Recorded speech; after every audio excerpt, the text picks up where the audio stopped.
and the way he used to behave, it was so consoling.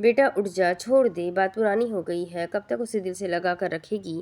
وہ بے اعتنائی سے بولی، سو رہی ہوں تو سونے دو، جب جاگوں گی تو زمین ہلا دوں گی۔ وہ پلنگ پر بیٹھا۔ کیا تجھے بھوک نہیں لگی؟ بالکل نہیں۔ وہ جواباً وہ کہنے لگا، بھوک اور جھوٹ جمع نہیں کرتے۔ اب وہ اس سے پوچھنے لگا، اچھا پھر دوست سے نہیں ملنا اپنی؟ نہیں۔ اس کی آنکھیں بھیگنے لگی۔ اللہ دیتے نے بے بسی سے اس سے پوچھا، تو پھر کیا چاہتی ہے؟ اس کی آواز بھر آئی، میں اسے چاہتی ہوں اور میں یہ نہیں چاہتی ہوں۔ بعض خواہشات سائے کی طرح ہوتی ہے، کتنی بھی کوشش کر لو پکڑی نہیں جاتی۔ میرا دل ٹوٹ چکا ہے۔ اللہ دیتا اس کی حالت دیکھ کر غمگین ہو گیا۔ تمہاری مرضی کے بغیر تمہارا دل کوئی نہیں توڑ سکتا۔ اگر اپنا دھیان پیچھے رکھو گی تو مستقبل کو کھو دو گی۔ جو لوگ ہمیشہ پیچھے کھو جانے والوں کو دیکھتے ہیں وہ کبھی آگے نہیں بڑھ سکتے۔ اچھا، وہ کہنے لگا، مجھے یہ بتاؤ تو امتحان میں جب پرچہ آتا ہے تو وہ پرچہ ممتحن اپنی مرضی کا دیتا ہے یا تمہاری؟ وہ تھوڑا سا مڑی، اپنی۔ اور تم اس کی مرضی کے سوالات حل کرتی ہو کہ اپنی؟ اس نے چہرے سے دھیرے سے چادر ہٹائی۔ وہ ذرا مسکرایا۔ اللہ کے بندے کی اتنی بات مانتی ہو اور اللہ کی اتنی سی نہیں مان سکتی؟ وہ سانس لینے کے لیے رکا اور پھر کہنے لگا، اللہ تم سے کچھ اور حل کروانا چاہتا ہے، پھر تم کیوں کچھ اور حل کرنے میں لگی ہو؟ چاہے کوئی بھی راہ اختیار کر لو، کچھ بھی کر لو، کتنا حالات سے بھاگ لو، اللہ واپس تمہیں اپنی مرضی کے مطابق کا پرچہ دے گا اور تمہیں اسے ہی حل کرنا پڑے گا۔ جتنا بھاگو گی اتنا پیچھے جاؤ گی۔ اللہ کی مانو اور سر تسلیم خم کر لو، پھر سب ٹھیک ہو جائے گا۔ بڑی جزا بڑی آزمائش کے ساتھ ہے۔ اللہ جن سے محبت کرتا ہے انہیں آزماتا ہے، جو اس پر راضی ہو تو اسے رضامندی حاصل ہوتی ہے، اور جو ناراضی کا اظہار کرے تو وہ اس کی ناراضی کا مستحق ٹھہرتا ہے۔ تم جتنا اس سے روٹھو گی وہ تمہاری ناراضی میں شدت پیدا کر دے گا، اور اس سے روٹھ گئی تو اس کا کچھ نہیں جائے گا، اور اگر وہ روٹھ گیا تو تمہارا سب چلا جائے گا۔ اس نے چہرے سے مکمل طور پر چادر اتار دی۔ زندگی میں واپس لوٹو، بہت سوگ منا لیا، تحلیل تمہارا انتظار کر رہی ہے، تمہاری کامیابی تمہارا انتظار کر رہی ہے، اٹھو، ایک روشن مستقبل تمہارا انتظار کر رہا ہے۔ وہ اٹھنے لگی مگر یکدم رکی۔ مگر میں اب رجب کا سامنا کیسے کروں گی؟ اللہ دیتے نے اسے تسلی دیتے ہوئے کہا، وہ کچھ نہیں کہے گا تمہیں، کیا تم جانتی نہیں؟ رجب میں کوئی ضرر نہیں، رجب سے کوئی ضرر نہیں۔ یہ سن کر اسے حوصلہ ملا۔ ہاں، وہ پلنگ سے اٹھنے لگا۔ چل میری بہن، منہ ہاتھ دھو کر باہر آ، مل کر کھانا کھاتے ہیں۔ اس نے آنسو پوچھے اور مسکرانے کی کوشش کی۔ ٹھیک ہے۔ بٹ ہاؤس میں نوکر شاز کی آؤ بھگت کر رہے تھے۔ آج پھپھو اور ان کا سارا خاندان کراچی جانے کے لیے روانہ ہو گیا تھا اور وہ انہی سے ملنے وہاں آیا تھا۔ بیٹھک میں عبدالتواب اور شاز بیٹھے ہوئے تھے۔ یار، یہ تم منی لانڈرنگ کو ٹیررزم فائننسنگ سے کیوں ملا رہے ہو؟ یہ الگ چیز ہے، اس کے لیے پیسہ صاف اور شفاف دکھانے کی کوئی شرط نہیں۔ ہاں، البتہ منی لانڈرنگ اس کی راہیں استوار کرتی ہے۔ تو کیا آنے والے وقت میں یہ عام ہونے والا ہے؟ عبدالتواب نے فکر مندی سے پوچھا۔ شاز نے اسے پورے یقین سے دیکھا۔ 100% یقین سے کہتا ہوں، ہوگا، پوری دنیا میں ہوگا۔ خیر، وہ بات کا رخ بدلنے لگا، مگر تم یہ سب کیوں جاننا چاہتے ہو؟ وہ بالوں میں ہاتھ پھیرتے ہوئے اس سے کہنے لگا، پہلے لگتا تھا غنڈہ گردی اور اسمگلنگ فیشن میں ہے، پر ایسا تو صرف فلموں میں ہوتا ہے۔ مجھے لگتا ہے یہ کام کرنے کے سبب میری زندگی بے سکون ہو گئی ہے۔ حلال کما نہیں پا رہا اور حرام جوانی کھا رہا ہے۔ بہت بے چین ہوں، سمجھ نہیں پا رہا کہ کیا کروں۔ شاز نے ایک نظر باہر کی جانب دیکھا اور پھر اسے۔ دوسرے کا منہ لال ہو تو چپیڑ مار کر اپنا نہیں کر لیتے۔ ان فلموں کے پیچھے مت بھاگو، جو دل کہتا ہے اس کی سنو۔ دل کبھی غلط نہیں کہتا، اگر وہ کہے یہ دھندا چھوڑ دو تو چھوڑ دو۔ اس نے اس سے از خود پوچھا، تو آپ یہ سب کیوں کرتے ہیں؟ میں بھی بہت جلد یہ سب چھوڑ دوں گا، بہت جلد۔ وہ جیسے ایک عزم کرتے ہوئے کہہ رہا تھا، بلکہ میں کافی حد تک چھوڑ چکا ہوں۔ عبدالتواب نے سن کر سر ہلایا، پھر خیال کی آمد ہوئی تو پوچھنے لگا، بھائی اس دن آپ حاجرہ سے لڑے تھے کیا؟ وہ کافی سختی سے آپ سے بات کر رہی تھی۔ اس نے سادگی سے نفی میں سر ہلایا۔ اس کا انداز سرد اور طنزیہ ہے، مگر اس کا دل بہار کی شدت رکھتا ہے۔ وہ سخت ہے مگر وہ ایک شفیق دل رکھتی ہے۔ مجھے اس کی باتیں بری نہیں لگتی۔ وہ سکون ہے، اور محبت سکون ہے۔ جو سکون نہ ہو وہ محبت نہیں۔ تبھی انہیں باہر سے ہارن کی آواز سنائی دی۔ وہ ذرا چونکا۔ عبدالتواب نے کھڑکی کی جانب دیکھا۔ آپ کا ڈرائیور، اس کو کیا ہو گیا ہے؟ وہ اٹھا اور باہر کی جانب جانے لگا۔ باہر سے مسلسل ہارن کی آواز سنائی دے رہی تھی۔ وہ گیٹ عبور کر کے باہر نکلا اور بڑے بڑے ڈگ اٹھاتے ہوئے گلی میں چلا آیا۔ اب اس نے پتلیاں سکیڑ لی اور وہ گاڑی کی طرف بڑھا۔ وہ گاڑی کے سامنے آتے ہوئے رکا، اس سے پہلے وہ اس پر گرشتہ گاڑی کے شیشے سے اس کی نظر حاجرہ پر گئی تو وہ ضبط کر گیا۔ اس نے گاڑی کا دروازہ کھولا اور اندر بیٹھا۔ دروازہ بند ہوا اور گاڑی چل پڑی۔ شاز نے مستحسن کو دیکھا تو حاجرہ کہنے لگی، مستحسن نے کچھ بھی نہیں کیا، یہ میرا مفروضہ تھا کہ تم یہاں آئے ہوں گے، پھوپھو آج جا رہی تھی نا۔ وہ گاڑی سے باہر دیکھنے لگا۔ حاجرہ نے بلا تمہید اس سے پوچھا، پہلے اسام نے مجھے دیکھا تھا یا تم نے؟ میں نے۔ انداز یخ تھا۔ حاجرہ نے سینے سے بازو لپیٹ لیے۔ کہیں تم نے سچ کے انکشاف پر بے شرمی اور ڈھٹائی کا مظاہرہ کرنا اپنا دتیرہ تو نہیں بنا لیا؟ جواباً وہ کچھ نہیں بولا۔ اب بھی ملاقات ہوتی ہے اس سے؟ نہیں، حاجرہ کا بھاؤ اٹھا۔ آخر بار کب ملاقات ہوئی تھی؟ لاہور میں ہوئی تھی، ایئرپورٹ پر اسے لینے اور چھوڑنے گیا تھا۔ بیٹی کو دیکھنے پاکستان آیا تھا اور تم تب کالج میں پڑھتی تھی۔ حاجرہ نے دائیں ہاتھ کی مٹھی بنا لی اور وہ غصے سے لب بھیجنے لگی۔ تو تم اسے جانتے تھے؟ اس نے گردن گھما کر اسے دیکھا۔ اس کی بیٹی کی پیدائش مبارکبادی تھی تو صلاح ہو گئی۔ وہ پے در پہ سوال کرنے لگی، اوہ صلاح ہو گئی، تو لڑائی کب ہوئی تھی؟ اور وہ اب سیدھا دیکھنے لگا۔ اس کے ولیمے کے دن جب تمہیں گھر چھوڑ کر گیا تھا۔ شاز بھائی، آپ شادی پر کیوں نہیں آئے؟ رجب اس کا ہاتھ تھام کر گلی میں چل رہا تھا۔ مصروف تھا، وہ بڑے ضبط کے عالم میں کہنے لگا، جلدی سے بھائی کو بلاؤ۔ اچھا۔ وہ دوڑ کر اندر گھر میں گیا۔ باہر وہ شدید غصے میں گلی میں ٹہل رہا تھا۔ اچانک اس نے سر اٹھایا، سامنے سے اسام چلا آیا۔ وہ اس کے قریب آتے ہوئے ذرا مسکرایا۔ اس نے اگلے ہی لمحے اس کے منہ پر گھوسا مار دیا اور اسام کا دماغ گھوم کر رہ گیا۔ آج سے سب ختم۔ رجب گیٹ سے باہر نکلا تو سامنے کا منظر دیکھ کر سانس نہیں لے سکا۔ وہ پلٹ کر جانے لگا اور رجب اس کے پیچھے دوڑ کر آنے لگا۔ شاز بھائی، شاز بھائی۔ شاز نے چلتے ہوئے اس کے سر پر شفقت سے ہاتھ رکھا اور پھر شرٹ کے سامنے والی جیب سے ہارمونیکا نکال کر اس کی طرف بڑھا دیا۔ آپ جا رہے ہیں اور یہ؟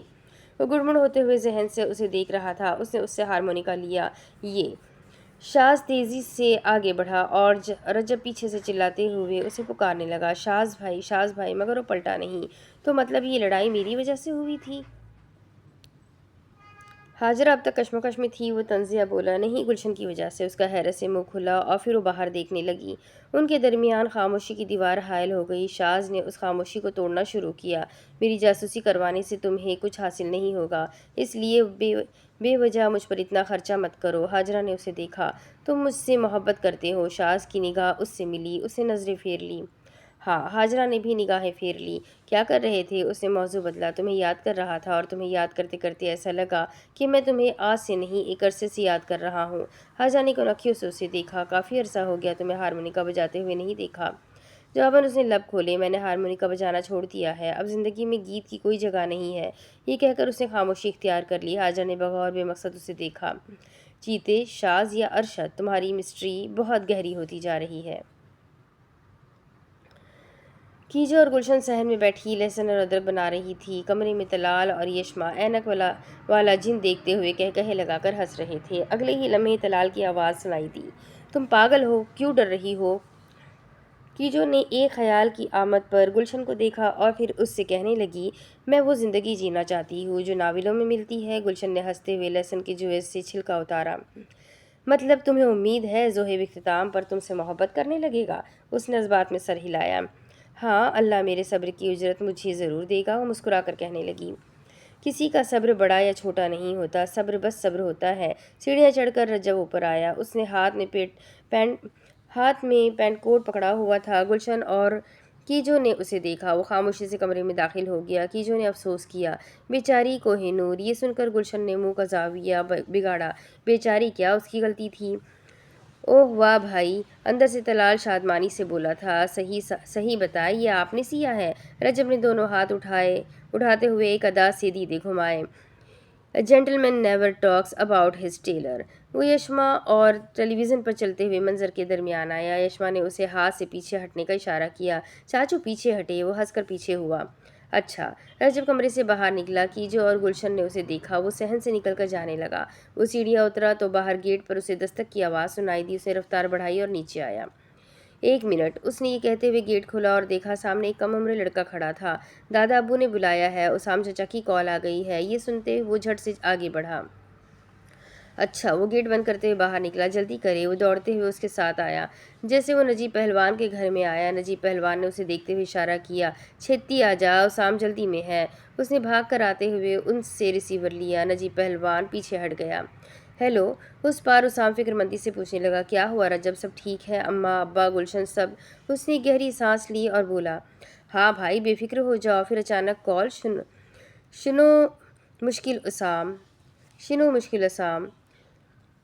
اسے اس پار سے کسی کی آواز سنائی دی، منہ مشکل، ہاں بولو بھائی، وہ آپ کے دوست تھے نا شاز بھائی؟ ہاں، وہ ایک دم سے بولا تھا۔ وہ کہاں رہتے تھے اور وہ کیسے تھے؟ یہ سن کر اسام حیرت سے کہہ پڑا، تم نے اس لیے فون کیا ہے؟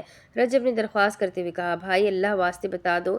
اسام کو غصہ آیا مگر وہ ضبط کرتے ہوئے اسے بتانے لگا، کالج روڈ پر رہتا تھا، اچھا انسان تھا۔ جب تم کچی جماعت میں تھے تب تمہیں سنبھالنا بہت مشکل ہوتا تھا۔ وہ ہر روز میری مدد کے لیے تمہیں لینے آتا تھا اور کندھوں پر اٹھا کر اسکول لے کر جاتا تھا۔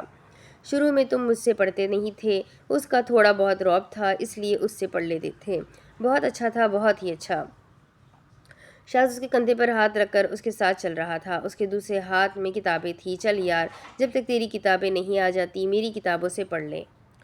وہ آج ہی ماضی کی کھڑکی سے شاز کے ساتھ گزارے ہوئے لمحات کو دیکھ سکتا تھا۔ میں سارا سال اسی کی کتابوں سے پڑھتا تھا، امتحان سے پہلے اپنی کتابیں خریدتا تھا اور پھر پرچوں کے بعد انہیں بیچ دیتا تھا۔ وہ کالج روڈ سے ہماری طرف آتا تھا صرف اس لیے کہ میرے پیچھے سے تم بچے اماں کو تنگ نہ کرو۔ رجب پوچھنے لگا، تو بھائی پھر وہ آپ کی شادی پر کیوں نہیں آئے تھے؟ اور ولیمے کی صبح انہوں نے آپ کو پیٹا بھی تھا ہاجرہ کی وجہ سے، مگر کیوں؟ اس نے بے اختیار اسے پوچھا تھا۔ وہ تو خود ان کے چکروں میں تھے۔ یہ سن کر اسام ذرا چونکا، یہ تمہیں کس نے بتایا؟ ایک لمحے کے لیے رجب گڑبڑایا، وہ تبھی خیال کی آمد ہوئی، وہ بھائی آپ نے خود ہی تو کہا ہے کہ وہ ہاجرہ بازی کے پیچھے آپ سے لڑے تھے۔ اس نے نفی میں سر ہلایا، نہیں لڑا تھا، مگر اس بات پر نہیں، اس بات پر کہ میں نے اسے کیوں چھوڑا۔ وہ کچھ سوچتے ہوئے بولا، اچھا بھائی ان کے گھر بار کا بھی بتا دے۔ رجب بس کر دو، وہ اس پر برس پڑا، مذاق بنا دیا ہے تم نوجوان نسل نے، وقت کی قدر ہی نہیں، رکھو اب فون۔ اور اس نے فون رکھ دیا۔ وہ ریسیور رکھنے لگا۔ ماضی کا ایک منظر اسے آج بھی دکھائی دے رہا تھا۔ وہ بخت روا کے گھر سے محتاط نظروں سے یہاں وہاں دیکھتے ہوئے باہر نکلا۔ اس نے اپنے ہاتھ میں کتاب پکڑی ہوئی تھی۔ اس نے سامنے گھر کی جانب دیکھا، احسن نہ باہر آ جائے، اور ابھی سیڑھیاں اتر کر نکلا ہی کہ ٹھٹک کر رکا۔ سامنے گلی میں شاز اور احسن کھڑے سختی سے اسے دیکھ رہے تھے۔ وہ بدبخت مسکرایا۔ شاز نے تیوری چڑھائی، ادھر کیا کر رہا ہے؟ پتا ہے نا یہ کس کا گھر ہے؟ وہ بوکھلا کر کہنے لگا۔ وہ احسن آستینیں چڑھاتے ہوئے آگے بڑھا۔ وہ اس کے داجی نے ابا جی سے کہا تھا ٹیوشن پڑھا دوں۔ اچھا؟ غصے کے سبب شاز کے ماتھے پر بل پڑے۔ احسن لب دبا کر آگے بڑھا، تو نے ہم سے چھپایا؟ خوف کے مارے اس کے ہاتھ سے کتاب چھوٹی، کتاب سے ایک کاغذ نکل کر اڑا۔ شاز نے چونک کر نیچے دیکھا۔ احسن کی نگاہوں نے اس کا تعاقب کیا۔ ہوا کے ساتھ کاغذ اڑا، ہوا رکی تو کاغذ بھی رک گیا۔ شاز نے جھک کر وہ کاغذ اٹھایا۔ وہ اسے کھولنے لگا۔ جیسے ہی کاغذ کھلا تو اس پر سرخ رنگ کی پینسل سے آئی لو یو لکھا ہوا دکھائی دیا۔ اس نے غیظ سے میکانیکی انداز میں گردن موڑی۔ اس نے اسے کاغذ دکھایا۔ احسن کا تھوڑا سا منہ کھلا۔ اس نے حیرانی سے اسے دیکھا۔ لاجو یہ تو نے کیا کر دیا؟ شاز کو اس پر شدید قسم کا غصہ آ رہا تھا۔ خوف سے اسام کا پورا وجود کپکپا رہا تھا۔ اللہ کی قسم میں نے کچھ نہیں کیا، اللہ کی قسم، وہ خود مجھے تنگ کرتی ہے۔ وہ کہتی ہے اگر میرے خطوط کا جواب نہ دیا تو خودکشی کر لوں گی۔ وہ سر تا پا لرز رہا تھا۔ یار میں اسے خط نہیں لکھوں گا، قسم سے۔ وہ آگے بڑھا اور اس نے شاز کے شانے پر ہاتھ رکھا۔ تو لکھ دیا کر۔ اس نے کھینچ کر اس کے کان پر تھپڑ رسید کیا اور وہ منجمد ہو گیا۔ اس نے اسے دھکا مارا اور اسے ٹھڈا رسید کرنے لگا تو احسن درمیان میں آیا۔ اوئے شاز لڑکی کے پیچھے لڑے گا؟ اسام زمین پر گرا ہوا درد سے تڑپ رہا تھا۔ اس میں اس کا کیا قصور ہے؟ وہ لڑکی اسے پسند کرتی ہے، ٹھنڈا ہو جا۔ اس نے ایک گہری سانس لی اور اپنے غصے کو ضبط کرنے لگا۔ اسام اٹھ کر بیٹھا اور اس نے اسے دیکھا۔ شاز خونخوار نظروں سے اسے دیکھ رہا تھا۔ اس نے اسے انگلی دکھا کر تنبیہ کی، میری نظر تم پر رہے گی، اگر اس کا دل ٹوٹا تو میں تمہارے جسم کا جوڑ ہلا دوں گا۔ اس نے سر اٹھایا۔ اس کی نگاہ ریسیور پر گئی۔ وہ اب پلٹنے لگا تو سامنے دیوار پر اسے قریشی کمپنی کا لوگو دکھائی دیا۔ وہ جانے کے لیے مڑا اور چلتے ہوئے سوچنے لگا، اگر آج وہ شاز کے ساتھ ہوتی تو سب ٹھیک ہوتا، میں، ہماری دوستی اور وہ خود بھی۔